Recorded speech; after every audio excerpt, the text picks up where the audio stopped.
அன்பான சொந்தங்கள் அனைவருக்குமே வணக்கம். பரபரப்பா போயிட்டு இருக்க கார்த்திகை தீபம் சீரியலை நாளைக்கு மிஸ் பண்ணிடாதீங்க. அதாவது நம்ம மயில் பொம்பளை கெட்டப்புல போய் அந்த முத்துவேலை ஏமாத்தி சும்மா அசத்திட்டாங்க. அதுக்கடுத்து அந்த முத்துவேல்ட்ட இருந்து நகையை மீட்டு கொனதாரு நம்ம மயில். அது சூப்பரா இருந்தது. அதெல்லாம் ஒரு குட்டி பிரமா பார்க்க போறோம். அதுக்கு முன்னால உங்கள் சீரியல் சேனலுக்கு லைக் பண்ணுவாங்க, லைக் பண்ணுங்க, சப்ஸ்கிரைப் பண்ணுங்க.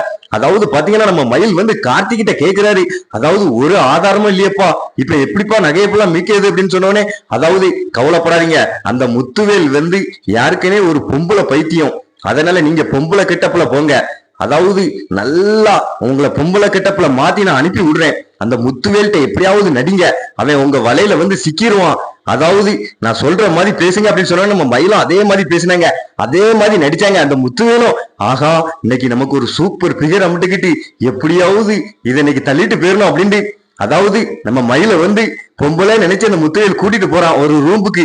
அதுக்கடுத்து பாத்தீங்கன்னா எவ்வளவு அழகா இருக்க அப்படின்ட்டு வர்ணிக்கிறான். அதாவது ஒரு ஆம்பளைய போய் பொண்ணு நினைச்சுக்கிட்டு அந்த முத்துவேல் அப்படியே வர்ணிக்கான். அதுக்கடுத்து பாத்தீங்கன்னா நம்ம மயில் ஆகா நிஜமான பொம்பளை நினைச்சிட்டான், இனிமேல் இவனை எப்படியாவது ஏமாத்தி நகையை மீட்டணும் அப்படின்ட்டு நீங்க என் அழகா வர்ணிக்கிறீங்க, ஆனா எனக்கு இவ்வளவு அழகா இருக்கேன், ஒரு நெக்லஸ் கூட என் கழுத்துக்கு இல்ல அப்படின்னு சொன்னோன்னே, ஓ கழுத்துக்கு நெக்லஸ் இல்லையா, இப்போ நான் கொண்டு வரேன் பாரு உனக்கு எவ்வளவு நகை அப்படின்னுகிட்டு அந்த சாமி நகையை புள்ள கொண்டு நம்ம மயில்கிட்ட காட்டினா. அப்ப நம்ம மயில் அடப்பாவி நகையை புள்ள ஒண்டதான் இருக்கா அப்படின்னுகிட்டு அதுக்கு அடுத்து நானே என் கையால உனக்கு மாட்டி விடுதேனே அப்படின்னு நம்ம மயில் கழுத்துல மாட்டி விடுறான் அந்த முத்துவேலி.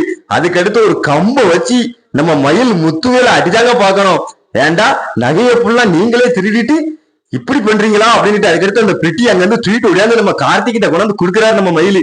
எப்பா சகல நீ சொல்றது கரெக்ட் தான்பா, அவன் சரியாவும் பொம்பளை பைத்தியம்பா அப்படின்னு என்ன நம்பி இந்த நகையை புள்ள தந்துட்டான் அப்படின்னு சொன்னோன்னே, அதுக்கு அடுத்து அந்த நகையை புள்ள கொண்டு போய் நம்ம சாமுண்டீஸ்வரியை வெளியே கொண்டு வராங்க. அது சூப்பரா இருக்கு. அதாவது பரபரப்பா போயிட்டு எபிசோட நாளைக்கு மிஸ் பண்ணிடாதீங்க. மறக்காம நம்ம சேனலுக்கு லைக் பண்ணுவாங்க, லைக் பண்ணுங்க, சப்ஸ்கிரைப் பண்ணுங்க.